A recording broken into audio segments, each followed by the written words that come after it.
Hello. അപ്പം നമുക്കിന്നൊരു glass photo frame pack ചെയ്യുന്നത് കണ്ടാലോ? ഇതൊരു ഗിഫ്റ്റ് ഹാമ്പറിനകത്ത് വെച്ച മഹാരാഷ്ട്ര വരെ പോകുന്ന ഒരു ഓർഡറാണ് കേട്ടോ.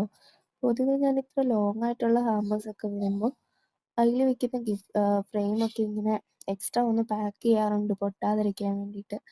ആദ്യം തന്നെ ഞാൻ ആ ഫ്രെയിം ഒരു കവറിലാക്കിയിട്ടുണ്ടായിരുന്നു. അതിനുശേഷം നമ്മുടെ ക്ലീൻ റാപ്പ് ഉപയോഗിച്ച് അത് ഫുള്ളൊന്ന് കവർ ചെയ്തെടുത്തു. ആ എഡ്ജസ് ഒക്കെ കുറച്ച് കട്ടിയായിട്ട് തന്നെ വെച്ചിട്ടോ പൊട്ടിപ്പോവാതിരിക്കാൻ വേണ്ടിയിട്ട്. അത് കഴിഞ്ഞൊരു ഫോം ഷീറ്റ് എടുത്തൊന്ന് കട്ട് ചെയ്ത് അതിൻ്റെ ഗ്ലാസ് ഉള്ള ഏരിയയിൽ വെച്ചു കൊടുത്തു. അപ്പോൾ ഗ്ലാസ് ഒന്നും പൊട്ടില്ല. അതിനുശേഷം നമ്മുടെ ബബിൾ റാപ്പ് എടുത്ത് ആ ഫ്രെയിം ഫുള്ളി ഞാനൊന്ന് കവർ ചെയ്തെടുത്തു. ഒരു 2 ലെയറായിട്ട് തന്നെ ആ ബബിൾ റാപ്പ് ഞാൻ വെച്ചിട്ടുണ്ട്. കാരണം കൂടുതൽ സെക്യൂർ ആയിട്ടിരിക്കാൻ വേണ്ടിയിട്ടാണ്. നമ്മൾ ചെയ്യുന്ന സാധനം നമ്മളുടെ കസ്റ്റമറുടെ കയ്യിൽ എത്തുമ്പോൾ അതൊരു ഡാമേജും ഇല്ലാതിരിക്കുന്നതാണല്ലോ നല്ലത്. അവരിഷ്ടപ്പെട്ട് നമ്മളെക്കൊണ്ട് അവർ പറയുന്ന രീതിയിൽ ചെയ്യിപ്പിക്കുന്ന സാധനം അവരുടെ കയ്യിലെത്തുമ്പോൾ നമ്മളത്ര സുരക്ഷിതമായിട്ട് തന്നെ എത്തിച്ചു കൊടുക്കണ്ടേ. അപ്പോൾ ഇങ്ങനെയാണ് ഞാൻ നമ്മുടെ ഫോട്ടോ ഫ്രെയിംസ് ഒക്കെ പാക്ക് ചെയ്യാറുള്ളത് കേട്ടോ.